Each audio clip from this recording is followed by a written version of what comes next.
Hey there guys, today we're taking a look at Overwatch 2 running on the AMD Ryzen 5 5600H. Now this is running on the Beelink SER5 mini PC. We are running the game with the lowest in-game graphics settings, and the game actually does support FSR 1.0, but there is no real settings for it. It pretty much just has one default setting that you can either enable or disable. The only other thing you can modify of it is the sharpening for it. If I had to guess though, this is pretty much running around the quality preset for FSR, which is perfectly fine. The game really doesn't need it, as you can see by the performance that we're getting here in this game right now. It felt really smooth to actually play, and I was really impressed with the results here. Our 1% lows pretty much always stayed at least 60, and we aren't using dynamic resolution scaling or anything like that. You really don't need it for the most part. I would really only recommend enabling it if you're trying to get your 1% lows to be rock solid 60 in absolutely every map, because depending on the map that you are playing on, the 1% lows might drop into the 50s, but honestly, unless you're looking at an FPS counter, I can almost promise you're not going to notice any real drops in the FPS. And in general, it was just a very pleasant experience in terms of playing the actual game. I ended up playing a few games on here and really never found any situation where I thought we were running into any major issues or anything like that. Of course, it is a DirectX 11 game, so the improvements to DirectX 11 from AMD are helping here a bit. But in general, it is a game that runs really well on a lot of systems. Now, it's no Valorant, so you're not going to be looking at super high refresh rate or anything like that, but if you have a monitor that goes all the way up to 75 hertz, you're going to be able to fully utilize that perfectly fine, and you're going to get a rock solid experience. And if you have a monitor that goes all the way up to 144 hertz and supports FreeSync, well, you're going to be able to utilize that perfectly fine, and it's going to give you a rock solid experience. Of course, in no situation are you really going to be hitting that high of an FPS, but you still get the improvements that come from just being able to actually have a above 60 FPS gaming experience. So unless you're a Overwatch pro, I doubt you're really going to have too much trouble playing like this. And in general, I did have a lot of fun. It does make me curious to see how RDNA 2 would actually handle this game. I get the feeling that even something like the 660M would do really well in here. We might actually be able to do some really nice high refresh rate gaming. Of course, unfortunately, AMD really has not had any of those chips hit anywhere near a budget market. Even many PCs with that specific chip end up being closer to a $700 range, and it really is not comparable at all to the $400 at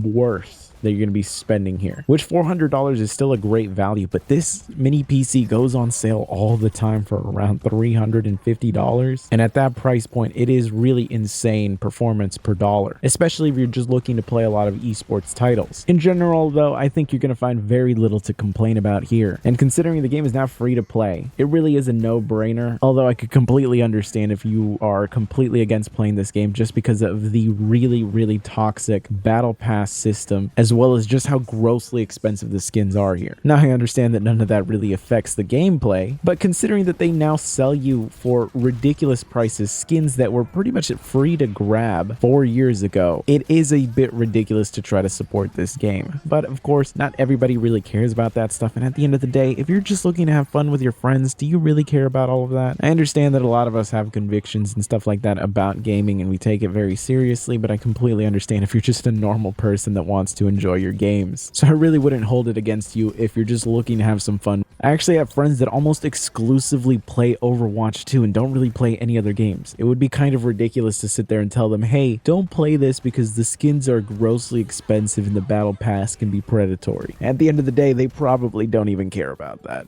But that rant aside, I hope you found this look at Overwatch 2 running on the AMD Ryzen 5 5600H to be useful or entertaining. If you did, be sure to subscribe. Of course, if you're interested in picking up this mini PC, you can check it out in the link down below. It does help support the channel, and it greatly assists in getting more games and more hardware to test out. And if you want to help support the channel directly, we do have memberships enabled on the channel, and we even have a new $1 tier. So for just $1 a month, you can help support the channel, and it helps out greatly. So I really appreciate you watching. I will see you in the next one.